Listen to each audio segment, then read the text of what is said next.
Iran ने एक बार फिर अमेरिका को वार्न किया है, आगाह किया है कि अगर उसकी साइड से अहदाफ को निशाना बनाया गया तो खलीजी ममालिक में अमरीकी मफादात को नेस्तो नाबूद कर देगा। यह ईरान का दरअसल ताज़ा बयान आया है। अभी अभी ईरान का यह बहुत बड़ा बयान आया है कि अगर ईरान पर अमेरिका फिर से हमले करता है, अगर ईरान को तबाह करने के बारे में अमेरिका सोचता है तो बहुत बड़ी कीमत अमेरिका को चुकानी होगी। यानी मशरिक़ वुस्ता एक बार फिर बारूद के ढेर पर खड़ा है। ईरान ने एक बार फिर अमेरिका के खिलाफ अपनी अस्करी कार्रवाइयों का दायरा वसी करने का दावा किया है। तेहरान का कहना है कि उसने कुवैत, बहरीन और उर्दन में मौजूद अमरीकी फौजी तंसीबात को मिसाइलों और ड्रोन से निशाना बनाया है, जबकि इराक में भी अमरीकी अड्डों के करीब ड्रोन हमलों की इत्तलात सामने आई है।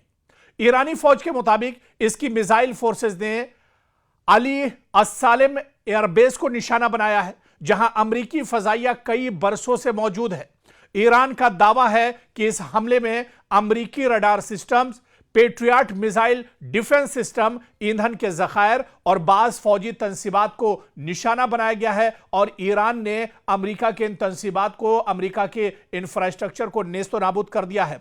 अली अस्सालिम एयरबेस दरअसल अमेरिका के लिए खलीजी खित्ते में एक बहुत अहम फ़ज़ाई मरकज़ तस्वुर किया जाता है, एयर सेंटर तस्वुर किया जाता है, जहां से निगरानी, लॉजिस्टिक्स और फ़ज़ाई ऑपरेशंस अंजाम दिए जाते हैं। अलबत्ता इन नुकसानात की आज़ादाना तस्दीक ताहाल सामने नहीं आई है, लेकिन तेहरान की तरफ से बड़ा दावा जरूर किया गया है। ईरान का दूसरा जो बड़ा दावा है वो दरअसल बहरीन को लेकर है, जहां पर तेहरान के मुताबिक शेख ईशा एयरबेस पर तैनात अमरीकी दिफाई निजाम को ड्रोन हमलों के जरिए निशाना बनाया गया है। ईरान का कहना है कि सुपर हॉक रडार, पेट्रियट दिफाई निजाम को हदफ बनाया गया है। बहरीन अमरीका के 5वें बहरी बेड़े का मरकज भी है, इसलिए यहां किसी भी हमले की खबर आलमी सतह पर गैर मामूली अहमियत रखती है। यानी यहां पर हमला होना, अमेरिका के दिल पर हमला होना मशरिक़ वुस्ता में तस्वुर किया जाता है। इसके अलावा आप देखिए कि ईरान ने दावा किया है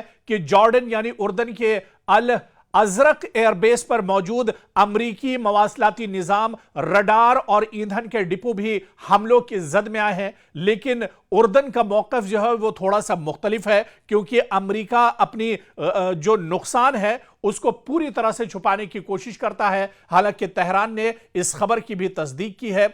उर्दनी फौज का कहना है कि उसने अपनी फजाई हुदूद में दाखिल होने वाले 8 ईरानी मिसाइल रास्ते में ही तबाह कर दिए हैं, जबकि ईरान का कहना है और तेहरान का यह दावा है कि उसने उर्दन के अंदर भी अमरीकी तंसीबात, अमरीकी इंफ्रास्ट्रक्चर को बड़े पैमाने पर निशाना बनाया है और नेस्तो नाबूद किया है। इसके अलावा आप देखिए अब एक बार फिर से ईरान ने इराक में मौजूद अमरीकी इंफ्रास्ट्रक्चर को निशाना बनाया है। इराक में भी सूरत हाल दरअसल अच्छी नहीं है। इराक में भी अब ईरान ने बड़े पैमाने पर हमला किया है। जब इजराइल और अमेरिका ने जंग छेड़ी थी उस वक्त आपको याद होगा कि इराक में बड़ा हमला ईरान की तरफ से किया गया था और वहां पर जो ऑयल डिपो था अमेरिका का, उसे एक तरह से नुकसान पहुंचाया था। इराक के अंदर अमेरिका का जो सबसे बड़ा एयरबेस है उसे नुकसान पहुंचाया था। और अब जाकर इराक में एक बार फिर से ताजा हमला दरअसल ईरान ने किया है। इराक के शहर इरबिल में भी